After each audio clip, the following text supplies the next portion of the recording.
Istanbul is Turkey's largest city. It's the heart of Turkey's business and cultural life. The country's largest port and home to more than 12 million people. Byzantium had a superb location on the Bosphorus, the broad strait that connects the Black Sea with the Sea of Marmara and the Aegean. Roman Emperor Constantine I chose Byzantium as his new imperial capital. He ordered his builders to construct a great city of wide boulevards, spacious public squares and grand palaces. It was designated as the New Rome in 330 AD and named after him, Constantinople. 2 centuries later, in 537 AD, Emperor Justinian the Great inaugurated his greatest building project, the Church of the Holy Wisdom, or Hagia Sophia.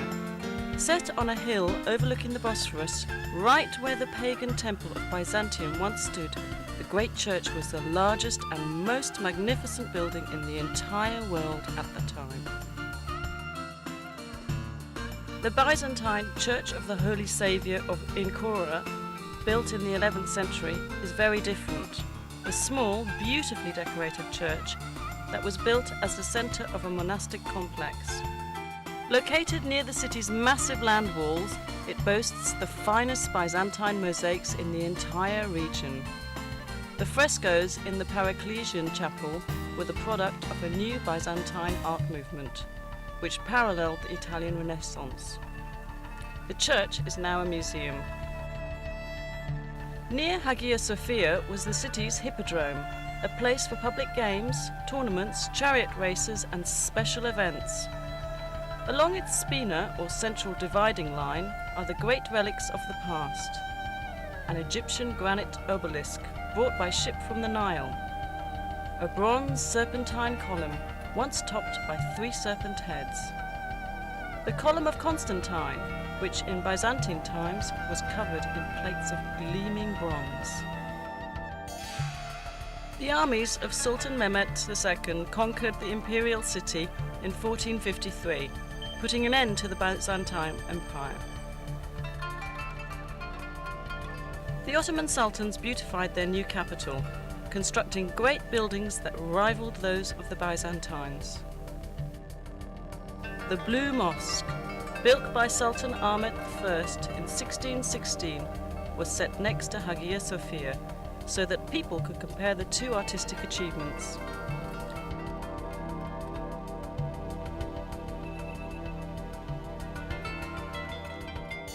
The Sultan endowed his great imperial mosque with many other buildings to serve the people.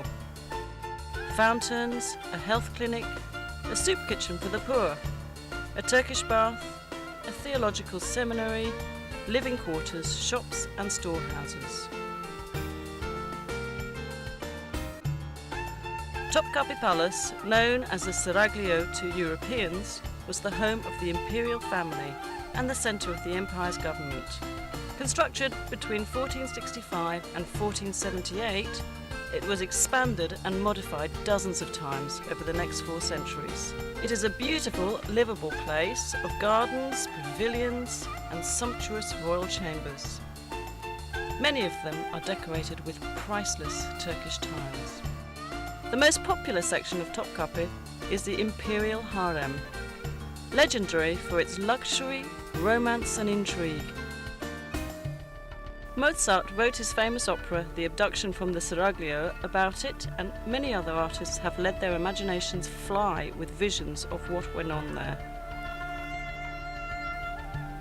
Located on major trade routes, Istanbul has always been an important commercial city. The Grand Bazaar, with its 4,000 shops, is among the world's most fascinating markets. It's truly a small city in itself.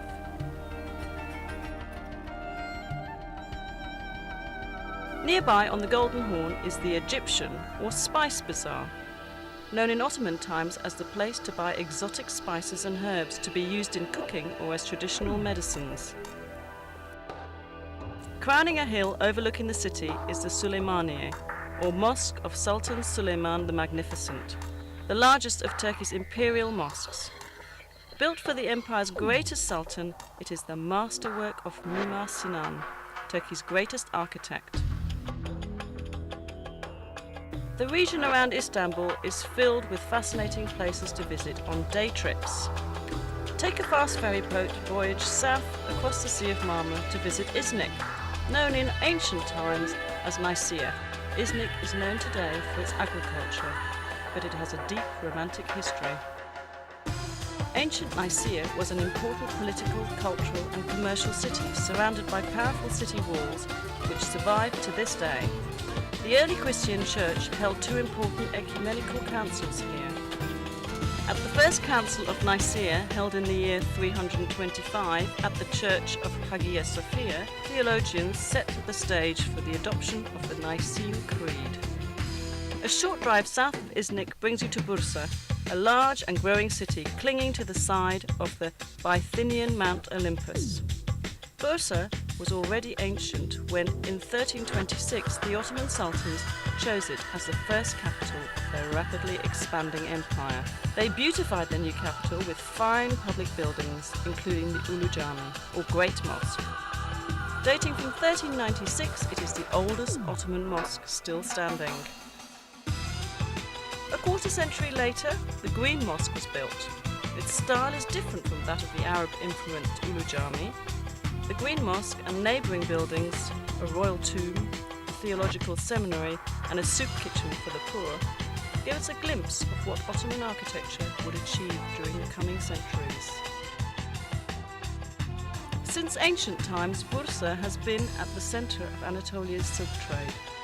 Much of the trading takes place in the historic Kozahan. The ultrafine silk thread is dyed and woven into brightly coloured Bursa scarves, shawls, blouses and other garments. Perhaps the most beautiful products of all are the fine Turkish carpets woven of pure silk or a blend of silk and wool.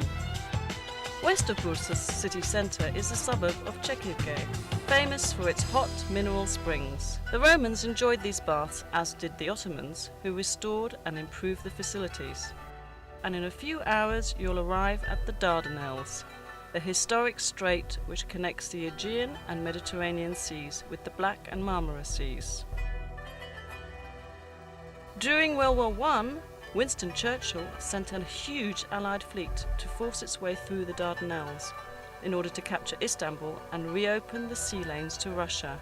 Stout Turkish resistance halted the fleet and the invading army, but the cost in casualties was horrendous for both sides. The Allies suffered more than 250,000 casualties and the Ottomans an equal number. Overlooking the southern mouth of the Dardanelles stands ancient Troy. There has been a settlement here since the Bronze Age. The poet Homer tells us the Achaean Greeks attacked the Trojans more than 3,000 years ago because beautiful Helen had been abducted by a Trojan prince. Modern historians believe the 10-year war was probably fought over control of the Dardanelles. Whatever the cause, the Trojans lost. They couldn't resist dragging the Achaeans, great wooden horse, into their city. At night, the Achaean soldiers hidden inside the horse crawled out and opened the city gates to the invaders. Troy was sacked and burned.